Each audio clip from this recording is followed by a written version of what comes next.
Okay, Alicia, here's that first problem, and hopefully I wrote it down right. But what I could see, it said x plus 3 if x is in between -7 and 2, I think that's what it said, and then -4 if x equals 2, and -x plus 4 if x is greater than 2. Hopefully that's what it said. So the very first thing that we're going to do, because it's a piecewise function, is you take it piece by piece. So the first part of our graph is going to fit in between these green lines, and that's the green part that's highlighted. Then the second part of the graph is going to be this pink line, because it's just at x equals 2, so it's just that one line, that one, let me just do this, it's just this line right here that we're dealing with for this x equals 2, right there. And then the last part is if x is greater than 2, so we'll be doing that piece of it. Okay, so we'll take the first piece, y equals x plus 3, and so I'm assuming you know already y equals mx plus b, and we'll start with m, the slope, which is 1 because there's no number in front of the x. We say that m is 1. So when m is 1, it's the same as 1 over 1. So your rise over run is going to be 1 over 1. Then your y-intercept, your b, is equal to 3. So that means where your graph crosses the axis, the y-axis is at 3.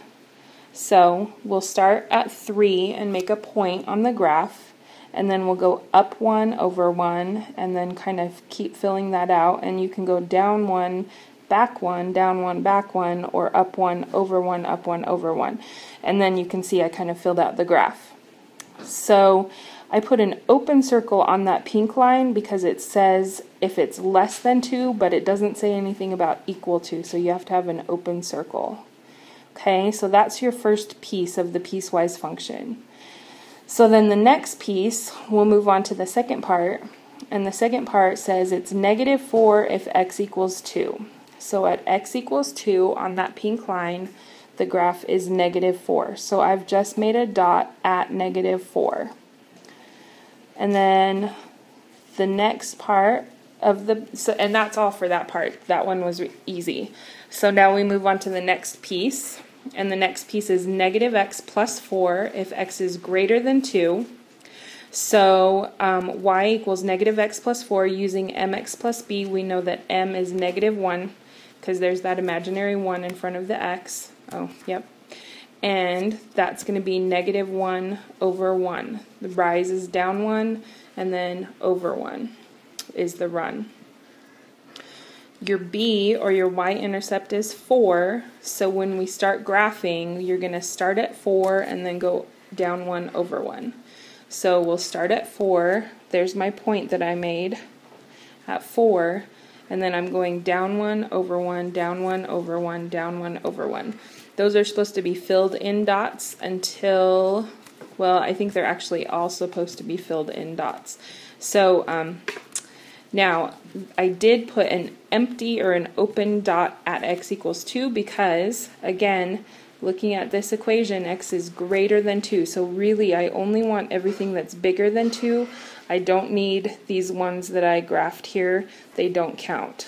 Those are supposed to be x's. So open circle at 2, and then I'm going to fill in everything greater than 2. So I'm just going to clean this up a little bit so that you can actually see the graph a little bit better. So here's our original graph. Just wait for it to fill in. And then I'm just going to clean it up.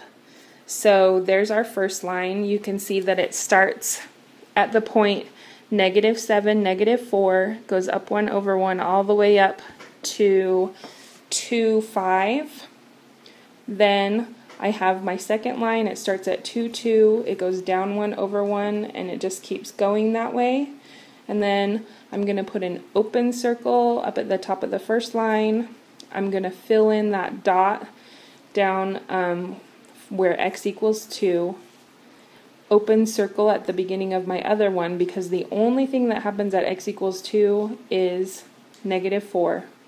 And then I'll put an arrow because it says everything greater than 2 is this equation. And then I'll put a dot because it says from -7 to +2.